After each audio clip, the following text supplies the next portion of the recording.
My subject today is learning, and in that spirit, I want to spring on you all a pop quiz. Ready? When does learning begin? Now, as you ponder that question, maybe you're thinking about the first day of preschool or kindergarten, the first time that kids are in a classroom with a teacher. Or maybe you've called to mind the toddler phase when children are learning how to walk and talk and use a fork. Maybe you've encountered the 0 to 3 movement, which asserts that the most important years for learning are the earliest ones. And so your answer to my question would be, learning begins at birth. Well, today I want to present to you an idea that may be surprising, that may even seem implausible, but which is supported by the latest evidence from psychology and biology. And that is that some of the most important learning we ever do happens before we're born, while we're still in the womb. Now, I'm a science reporter. I write books and magazine articles, and I'm also a mother. And those two roles came together for me in a book that I wrote called Origins. Origins is a report from the front lines of an exciting new field called fetal origins. Fetal origins is a scientific discipline that emerged just about 2 decades ago. And it's based on the theory that our health and well-being throughout our lives is crucially affected by the 9 months we spend in the womb. Now, this theory was of more than just intellectual interest to me. I was myself pregnant while I was doing the research for the book. And one of the most fascinating insights I took from this work is that we're all learning about the world even before we enter it. When we hold our babies for the first time, we might imagine that they're clean slates, unmarked by life, when in fact they've already been shaped by us and by the particular world we live in. Today I want to share with you some of the amazing things that scientists are discovering about what fetuses learn while they're still in their mother's bellies. First of all, they learn the sound of their mother's voices. Because sounds from the outside world have to travel through the mother's abdominal tissue and through the amniotic fluid that surrounds the fetus. The voices fetuses hear, starting around the 4th month of gestation, are muted and muffled. One researcher says that they probably sound a lot like the voice of Charlie Brown's teacher in the old Peanuts cartoon. But the pregnant woman's own voice reverberates through her body, reaching the fetus much more readily. And because the fetus is with her all the time, it hears her voice a lot. Once the baby's born, it recognizes her voice, and it prefers listening to her voice over anyone else's. How can we know this? Newborn babies can't do much, but one thing they're really good at is sucking. Researchers take advantage of this fact by rigging up 2 rubber nipples so that if a baby sucks on one, it hears a recording of its mother's voice on a pair of headphones, and if it sucks on the other nipple, it hears a recording of a female stranger's voice. Babies quickly show their preference by choosing the first one. Scientists also take advantage of the fact that babies will slow down their sucking when something interests them and resume their fast sucking when they get bored. This is how researchers discovered that after women repeatedly read aloud a section of Dr. Seuss's The Cat in the Hat while they were pregnant, their newborn babies recognized that passage when they heard it outside the womb. My favorite experiment of this kind is the one that showed that the babies of women who watched a certain soap opera every day during pregnancy recognized the theme song of that show once they were born. So fetuses are even learning about the particular language that's spoken in the world that they'll be born into. A study published last year found that from birth, from the moment of birth, babies cry in the accent of their mother's native language. French babies cries end on a rising note, while German babies end on a falling note, imitating the melodic contours of those languages. Now, why would this kind of fetal learning be useful? It may have evolved to aid the baby's survival. From the moment of birth, the baby responds most to the voice of the person who is most likely to care for it, its mother. It even makes its cries sound like the mother's language, which may further endear the baby to the mother, and which may give the baby a head start in the critical task of learning how to understand and speak its native language. But it's not just sounds that fetuses are learning about in utero, it's also tastes and smells.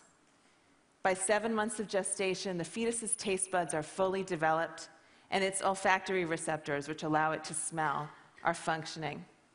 The flavors of the food a pregnant woman eats find their way into the amniotic fluid, which is continuously swallowed by the fetus. Babies seem to remember and prefer these tastes once they're out in the world.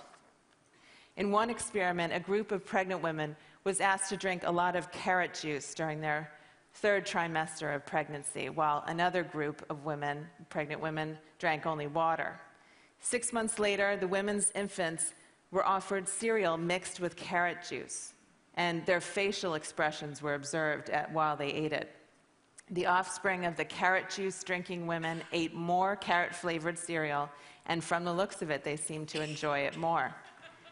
A sort of French version of this experiment was carried out in Dijon, France, where researchers found that mothers who consumed food and drink flavored with licorice-flavored anise during pregnancy showed a preference for anise on their 1st day of life, and again when they were tested later on their 4th day of life. Babies whose mothers did not eat anise during pregnancy showed a reaction that translates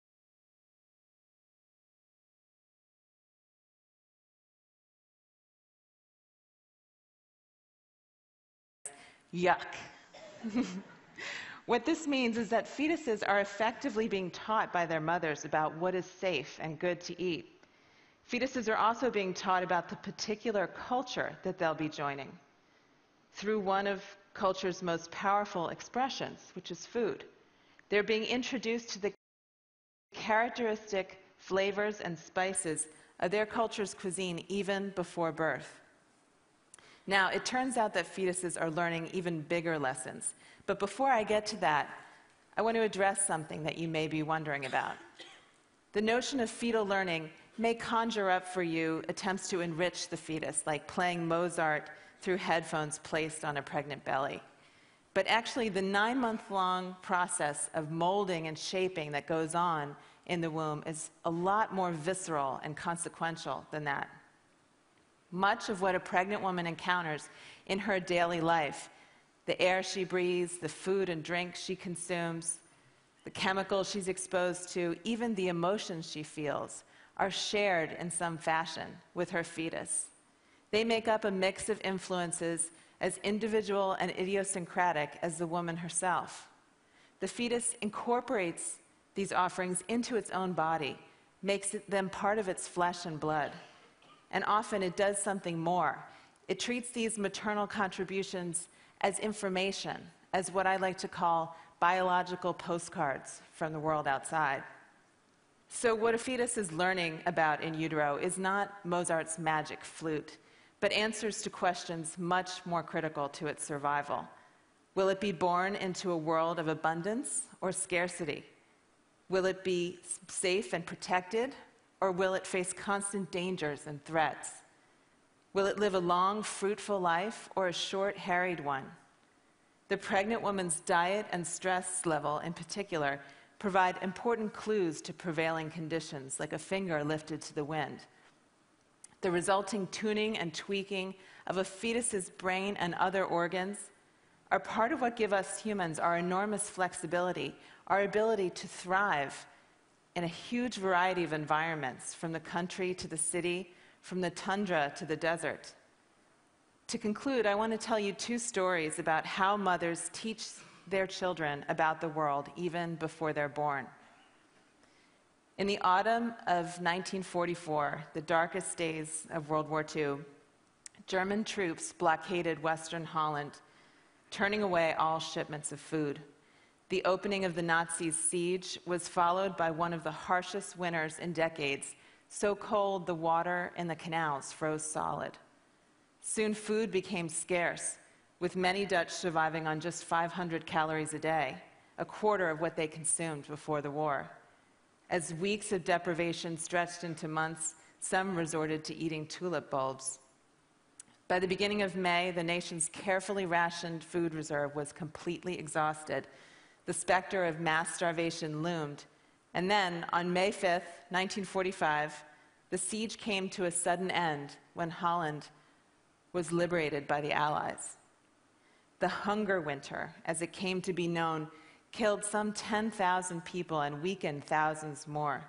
But there was another population that was affected, the 40,000 fetuses in utero during the siege. Some of the effects of malnutrition during pregnancy were immediately apparent in higher rates of stillbirths, birth defects, low birth weights, and infant mortality. But others wouldn't be discovered for many years. Decades after the hunger winter, researchers documented that people whose mothers were pregnant during the siege have more obesity, more diabetes, and more heart disease in later life than individuals who were gestated under normal conditions. These individuals' prenatal experience of starvation seems to have changed their bodies in myriad ways.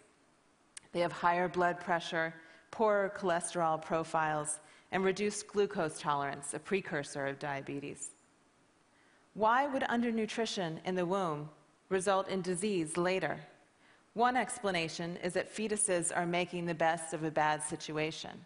When food is scarce, they divert nutrients towards the really critical organ, the brain, and away from other organs like the heart and liver.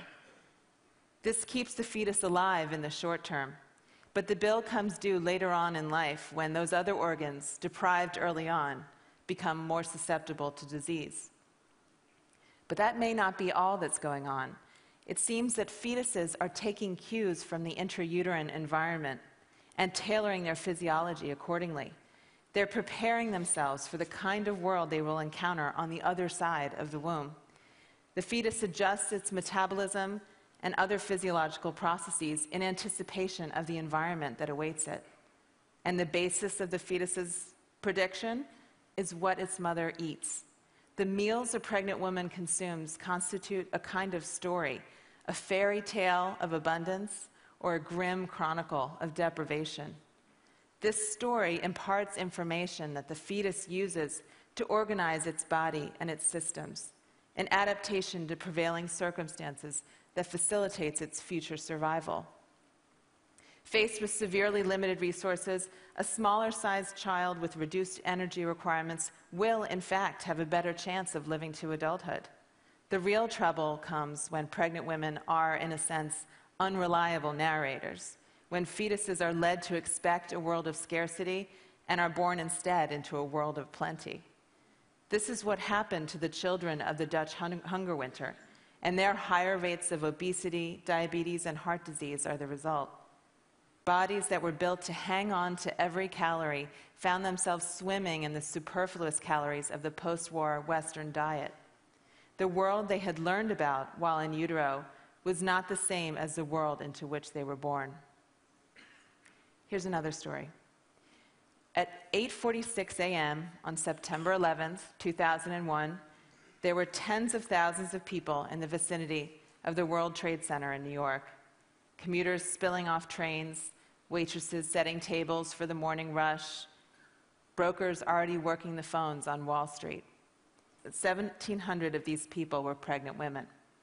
When the plane struck and the towers collapsed, many of these women experienced the same horrors inflicted on other survivors of the disaster: the overwhelming chaos and confusion, the rolling clouds of potentially toxic dust and debris, the heart-pounding fear for their lives. About a year after 9/11, researchers examined a group of women who were pregnant when they were exposed to the World Trade Center attack. In the babies of those women who developed post-traumatic stress syndrome, or PTSD, following their ordeal, researchers discovered a biological marker of susceptibility to PTSD, an effect that was most pronounced in infants whose mothers experienced the catastrophe in their third trimester. In other words, the mothers with post-traumatic stress syndrome had passed on a vulnerability to the condition to their children while they were still in utero. Now consider this. Post-traumatic stress syndrome appears to be a reaction to stress gone very wrong, causing its victims tremendous unnecessary suffering. But there's another way of thinking about PTSD. What looks like pathology to us may actually be a useful adaptation in some circumstances. In a particularly dangerous environment, the characteristic manifestations of PTSD, a hyper-awareness of one's surroundings, a quick trigger response to danger, could save someone's life. The notion that the prenatal transmission of PTSD risk is adaptive is still speculative, but I find it rather poignant. It would mean that even before birth, mothers are warning their children that it's a wild world out there, telling them, be careful. Let me be clear, fetal origins research is not about blaming women for what happens during pregnancy. It's about discovering how best to promote the health and well-being of the next generation.